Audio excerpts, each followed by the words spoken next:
The year was 1904, the place, St. Louis, Missouri. What was happening there? The World's Fair. The crowd had gathered. They stood around the demonstrator's bench at the Palace of Agriculture. Demonstrator picked up a piece of flannel and waved it in front of the crowd, showed that it was beautifully dyed. And then he told them where the dye came from. It came from a bottle of ketchup.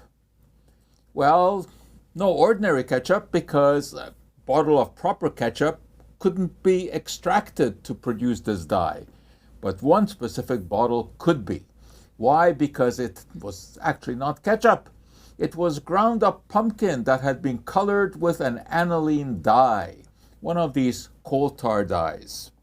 And then the demonstrator went on to talk about adulteration of other foods, how lemon flavoring actually contained no lemon at all. It was methanol colored with another aniline dye, and how cayenne pepper was nothing but ground up shells of nuts colored with a dye. The public was alerted to the extensive amount of food adulteration that was going on.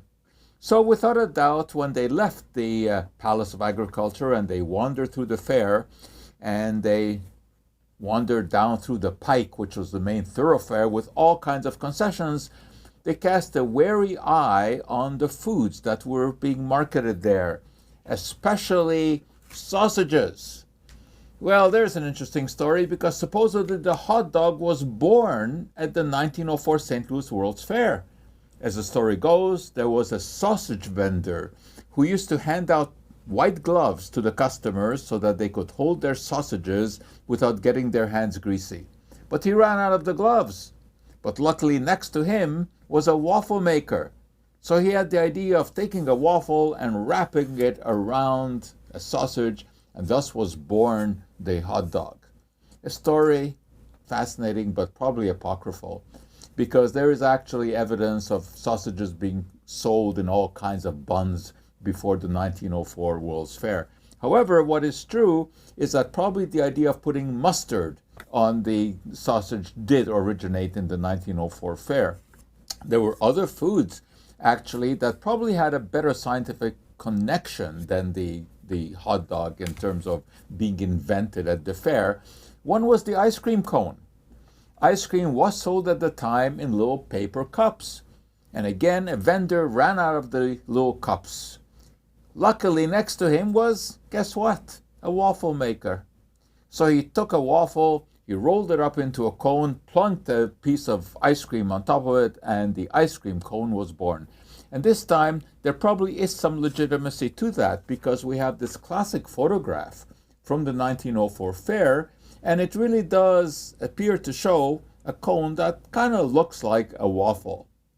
Something else that supposedly originated at the 1904 World's Fair was peanut butter.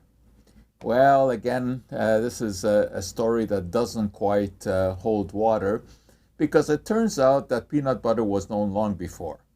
What is true is that a physician for the World's Fair did in fact design a machine that could be used to smash peanuts into what kind of was peanut butter, because he intended this to be for people who had trouble chewing food. And he had a lot of patients, being a physician. Ambrose Straub was his name, who had trouble chewing, and he invented this machine. But it turns out that he was not the original inventor of peanut butter. In fact, long before him, Dr. John Harvey Kellogg of cereal fame had constructed a machine that squeezed peanuts into a paste. Why? For him, it was an alternative to meat. He knew it contained protein. And for Kellogg, meat was sexually inflammatory, and he didn't want any of that going around. So he introduced peanut butter. But it is true that the hot dog, the ice cream, and peanut butter were popularized at the World's Fair, although they may not have been invented there.